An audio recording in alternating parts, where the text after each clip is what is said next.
In this guide, I'm going to show you guys how to see send follow request on Instagram.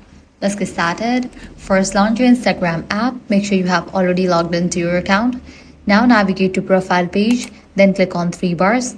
Once you're in settings and activity page, navigate to the option account center. Now click on your permission and information. Click on the option export your information. Click on the option create export.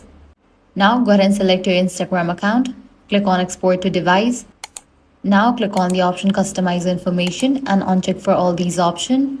Just check in for the option followers and following. Then click on save. Click on date range and select it. Then click on the format and select it. Then click on media quality and select it. Once you are done, click on the option start export. You have just requested for the file download that will include your followers and following list. Once the file is ready, you can come to this page. Here you're going to find the file, download it. Now the downloaded file will include followers and following list. You'll also find the section for pending follow request. Clicking on that, you will be able to find all the follow requests that you have sent that are still pending. That's it. If this guide helped you out, do not forget to like, share and subscribe.